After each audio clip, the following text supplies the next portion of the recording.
Now, moving forward, this is a topic of discussion sometimes here in Malaysia as well, where corporations and companies say graduates are not employable because they're not ready, they don't have the necessary skill set.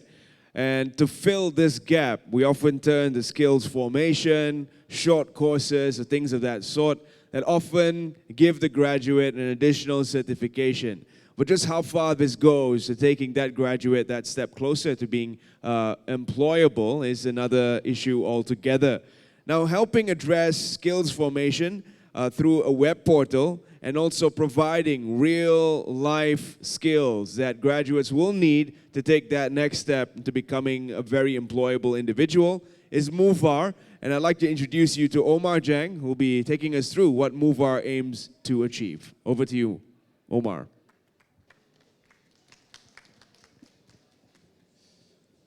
Good morning, everyone.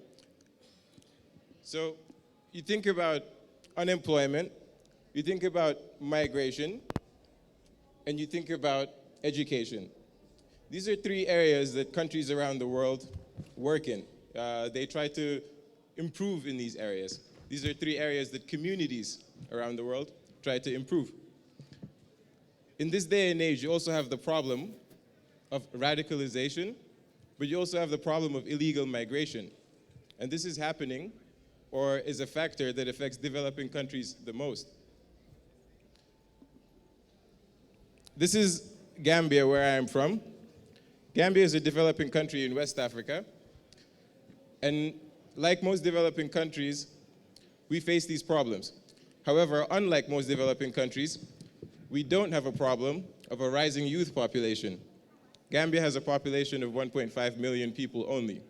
It's also where what I'm about to present you is being piloted. So the situation looks something like this. When people finish their education, there's a lack of prospects post-K to 12. There's low skill development because the education systems in most developing countries are still very colonial. There's a lack of leadership, particularly local leadership. And there's also a brain drain problem which kind of engulfs all of these issues together. So what it leads to is weak or disorganized local capabilities, but also weak solutions for local challenges, some of which are not very large or difficult to solve. So how do we do that? What we propose is to identify and build networks of relevant actors. This is really important because there's a lot of potential found in a group, say, like diaspora communities spread out across the world. Secondly, there needs to be a facilitation of collaboration, knowledge sharing, and empowerment. There also needs to be a support for local capabilities which can create the solutions that these communities are facing. And the way to do that, we think, is through a social enterprise model. And that's what Making Our Visions or Aspirations Reality, or MOVAAR, aims to do. And the way we do that is through three basic services. The first is a skills formation program, which follows the structure of a project-based learning model. What we do is we recruit young people that are coming out of the education system who often have no choice but to go for short-term short-term certificate programs, which very often are not preparing them enough for the job market. And what we do is we pair them up with a young professional in their community, but we also tap into their diaspora networks around the world and have them join the program as coaches for these young people. So at the end of the day, it's like they're giving them life skills that they'll need and employable skills that they'll be using to enter the job market. After that, there's a specialization pathways program where we take the students that are coming out of our skills formation program and further develop the ideas that they're producing out of the projects that they submit. So some of these ideas will address some of the challenges the communities are facing, and through this, potentially employment can be created. So when we select that, you can imagine it being a proposal in the beginning. We help it get to the stage of a business plan, and at the last stage, potentially launching a pilot and maybe even seed funding. In addition to that, there's also a web portal where all of these networks and all of these processes are going to be facilitated and hosted. So this is something that we're currently working on.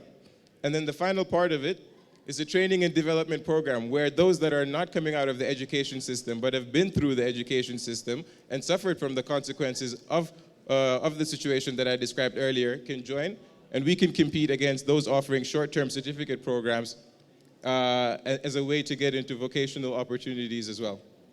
So the target audience, you can imagine, is students, industry professionals, entrepreneurs, and even retired individuals, because yes, a lot of them in diaspora communities, although they're retired, have a lot of knowledge and skill that they would be able to pass down to a younger generation, but are unable to do so. So with a web platform, we can create a system where they can coach these students, where they can maybe look at the projects that these students are proposing and help those projects to move forward. So at the end of the day, it's a network building process, and we're targeting outside of the individuals, high schools and universities, businesses and organizations, but also local governments, because some of these projects, you can imagine, are going to be dealing with issues like waste management. Some of them are going to be dealing with issues that you're going to require approval before you can work in those areas. And these are actually projects that are being submitted in our pilot program at the moment. So how do we do that? We want to achieve it through sustainable financing, and this is a model that we're going to monetize. So we are competing against those offering certificate programs, and at the end of the day, we're going to charge program fees, but at a reduced cost to what's out there in the market. It's going to be a 12-week program that we provide them compared to the longer 8-month or 1-year-long programs. We also will accept donor support and investment, advertising, and finally startup stakes, because we envision that there is the potential in these countries for the students to actually be able to create proposals that turned into projects that also turn into startups which solve these challenges that I identified in the beginning. So this is a modest estimation of the market size, just looking at sub-Saharan Africa, particularly the West African region. The size is $12 million. The addressable market, again, looking at sub-Saharan Africa, combining those that study in developed countries and those in the countries coming out of the education system, amounts to 15 million individuals. And at the end of the day, the amount that we're requesting to be able to build a center in the Gambia as we continue on to expand our operations to other developing countries where we believe this model can work, including parts of Asia, we're requesting $42,000 approximately. Now, what we're trying to do is to disrupt the status quo, which is at the moment being defined by large players that some of you may know, such as Ashoka and ISEC. We're not saying that we're going to be able to provide competition to them off the bat, but when the model does scale to the level that we aspire to, we believe that we can, because there's a large number of students that aren't being acknowledged, and they have the potential to make the difference in their communities and not fall into the trap of radicalization perhaps, or even illegal migration. So the way we're going to capture the market, hopefully, is through advertising, but also through partnerships at universities, because one of the approaches that we'll take is to register campus clubs at the universities where the coaches will be coming from. So we believe that we have the potential to be able to disrupt the status quo, pull out the potential that is in these communities, and at the end of the day, support that to contribute to a sustainable growth. As I said, the current milestone that we are fulfilling is to close our pilot program in the Gambia, which is wrapping up in a week's time, and then to launch phase 2 of the pilot program.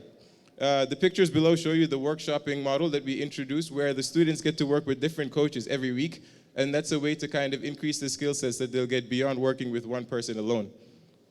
Thank you very much for listening. Thank you, Omar. Are there any questions from the floor for Omar? Omar, I'll just throw one in. What do you say to certification programs that claim without their certification, an individual cannot take the next step towards employability, because their certification offers years of experience and qualified personnel, training. What do you say about certification programs like those? And of course, how does this differ from what you're going to be doing without the certificate? Right. So with the certificate programs, very often they're not preparing the students well enough. They give you maybe 8-month or year-long, maybe 18-month certificate program. But at the end of the day, when you go into the workplace, employers are complaining about how they're not prepared to deal with the challenges of the workplace environment. So at the end of the day, this is giving them a chance to be more well-rounded over a shorter period of time, at a smaller cost, but also it links them to vocational opportunities as well, like I said, in our training and development program. So through this alone, I think we offer a much fiercer competition to what exists in the status quo at the moment. Thank you. Yes, there's a question out back for you. We're going to get a microphone to the gentleman. Hi, Ryan Hilliard from the United States. Thank you very much for your presentation. Thank you. What kind of process does MOVAAR have in place in order to vet the certain candidates that you'll have come through your program in order for their for that training process and placement? in educational and employment opportunities. Because what we see sometimes is that some candidates will make their way through, internships and fellowships and the like, and get placed in, have job placement as well, but they won't perform afterwards, or they end up being a resource drain on the organization or the company that brought them on. So is there a way to be able to, to have a quality assurance, if you will, of each candidate that comes through your program? Right. So at the end of the day, when the program concludes, we basically have a presentation session where we invite those in academia, those in the business sector to come in and watch the presentations that are being submitted from the skills formation program. So at the end of the day, we're pairing them up with these guys to be able to break down exactly what they did in the 12-week program, what they learned, and get more feedback at that point in time. But also, the coaches that are in the program get to kind of ensure that the quality is there. We recruit them using a rubric that we've designed ourselves, but in partnership with mentors and our advisory board. So at the end of the day, we're ensuring this on our side, but we're also ensuring that those who have an interest in the program will be able to have a look at what's been done and be able to assess it and give us feedback as to how to improve it. So at the end of the day, we're providing them opportunities as well through the coaches. Some of them are entrepreneurs, some of them work at professional businesses, and at the end of the day, it serves them also as a way to recruit into their businesses. And if they didn't find it worthwhile, one can arguably say that they wouldn't see the program through, but the fact that they do convinces us that maybe we're providing, not maybe, but that we are providing something much better to what they would otherwise get. Yeah, thank you. Are there any other questions for Omar? Omar will still be here to take your questions and feedback off stage. Thank you very much, Omar Jang.